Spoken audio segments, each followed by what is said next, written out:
Hey guys, and welcome back to another video. And today I want to do a video which I planned already for a long time. I want today explain every single super troop on how, what is the best use case for this specific super troop. And then at the end of the video, we're going to rank every single super troop. So what is the worst? What is the best super troop? All of this in this video.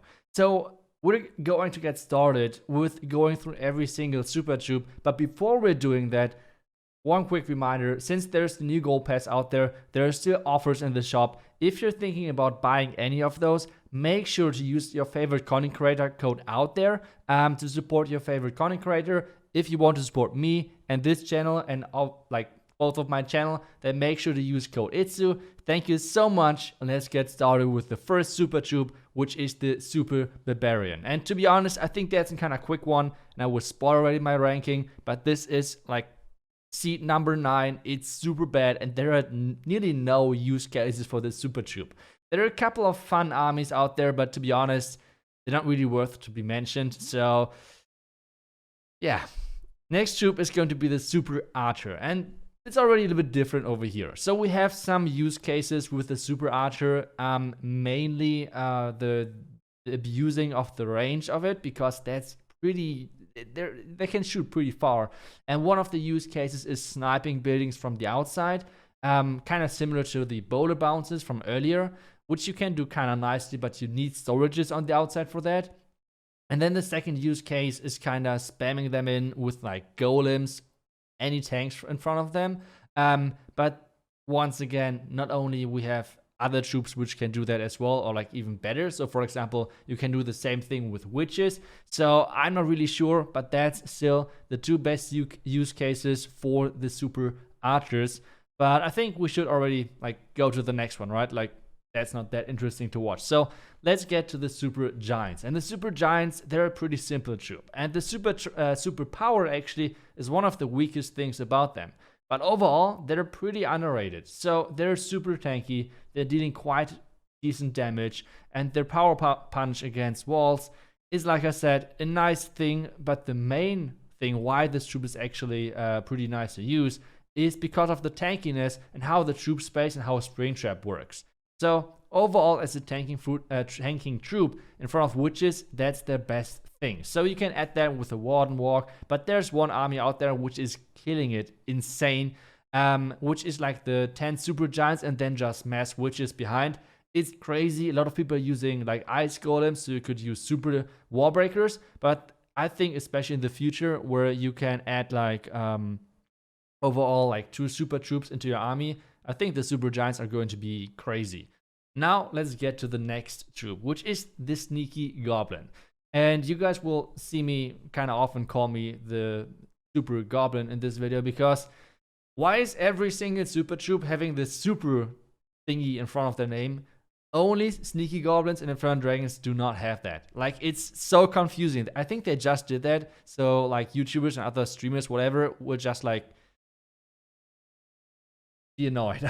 I don't know. Either way, the Sneaky Goblins are really nice for those Sneaky Goblin blimps, I would call them, and they're really nice for funneling. And those are two key things, and there are no other troops like this in the game, which makes them really unique and really strong.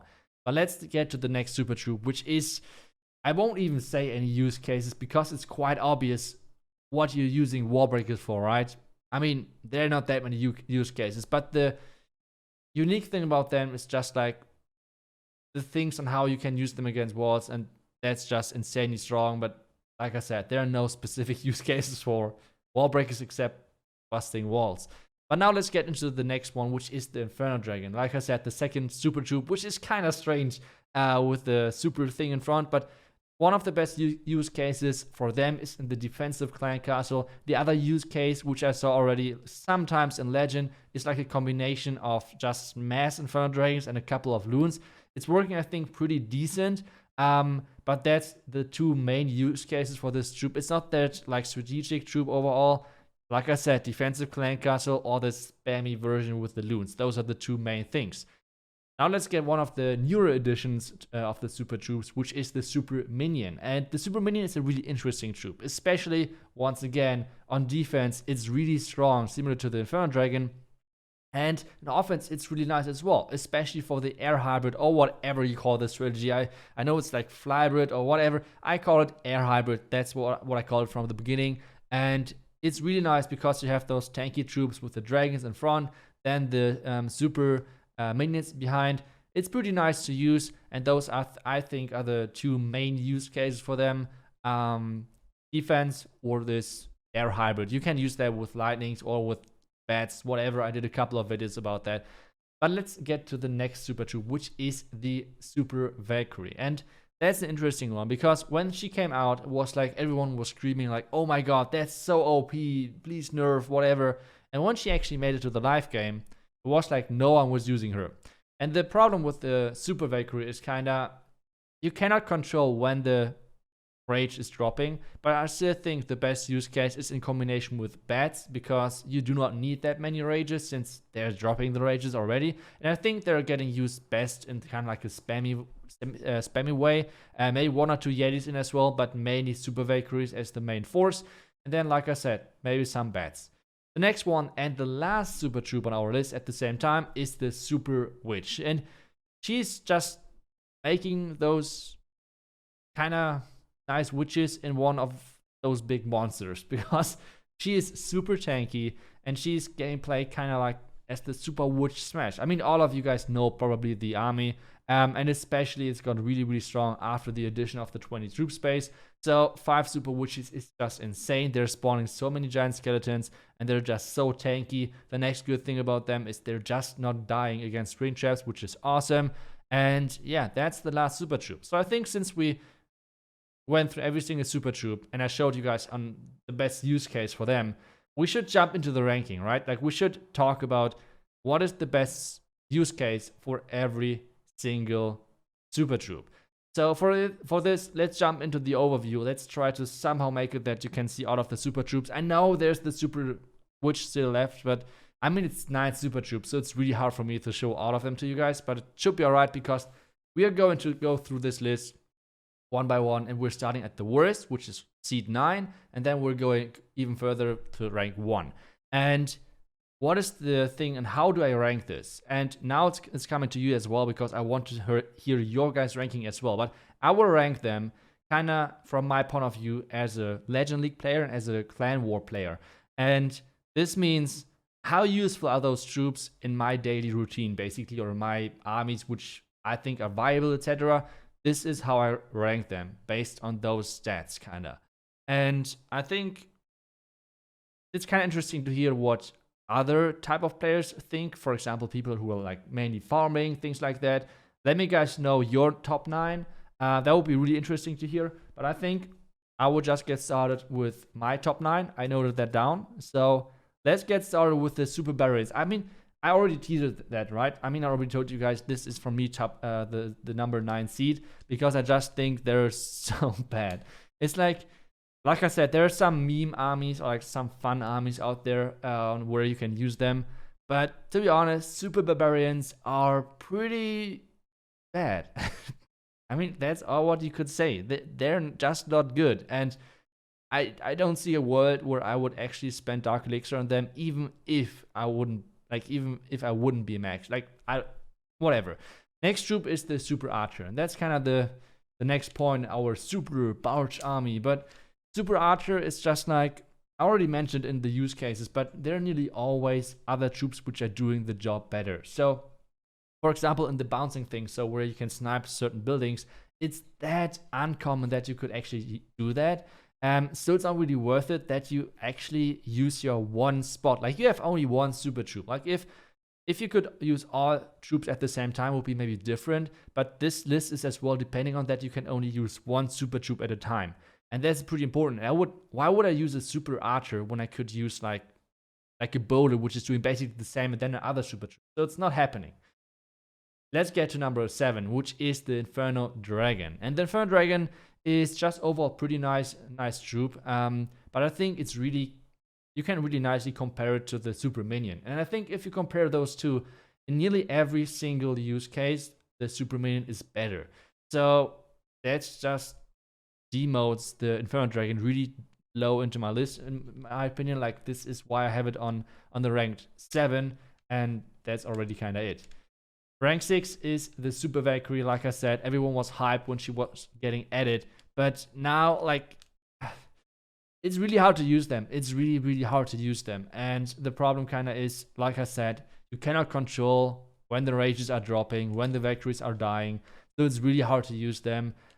Maybe they're getting used more if they're like 2 super troops at the same time. That could change this, obviously, and I would do a new list of this as soon as we have the new added mechanic. I don't know.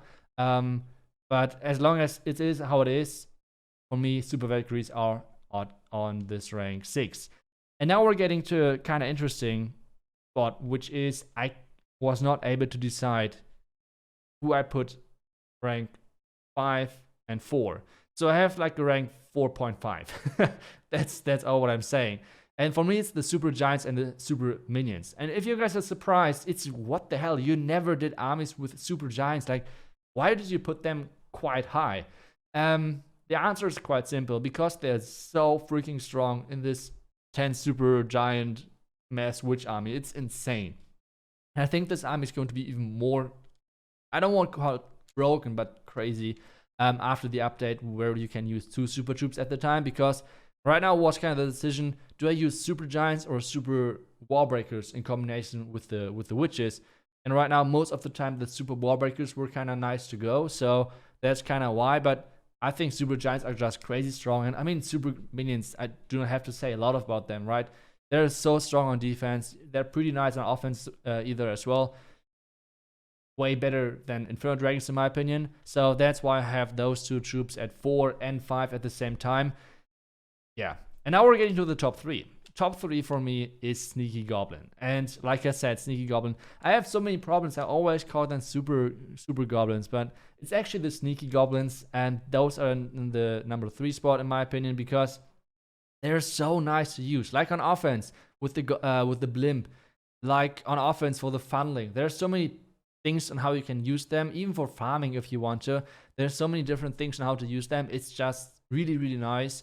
And that's why I think it's on number 3. I don't know. I just think Super Goblins are a really nice all-rounder troop. And I think especially as soon as this 2 super troops at the same time, I think a lot of people are going to use the Sneaky Goblins as the second super troop.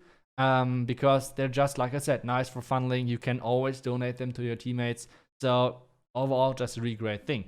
And now we actually need to scroll, which would actually move all of my rankings. So we just stay like this, and I will just tell you guys, Super Witch is going to be my number 1, my number 2 seed. That's what I want to say.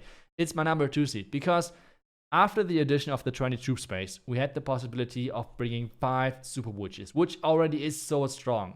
Obviously, you have the freedom to get like down to 4 and bring more like funnel cleanup things. But I think Super Witches are just so crazy strong right now that if you have not every single Blade Man against them, it's really hard to defend them. And that's why I think they're my number 2 spot. And I already showed it to you in the graphics. My number 1 spot. And to be honest, like, no one is surprised, to be honest, right? Like, no one is surprised that my number 1 seed in the top 9 ranking is the Super Wallbreakers, right? Like, no one is surprised by that. And that's why I want to hear you guys and your guys' opinion. Because for me, by far number 1 is Super Wallbreakers. That's for me the super troop which I have active on every single account. But I want to hear from you guys. What is your top 9? That would be super interesting to hear. Let me guys know as well what type of player you are. Farmer, Clan War, Legend. Let me know. And that's already for today. I hope you guys enjoyed it. I hope you guys liked the video.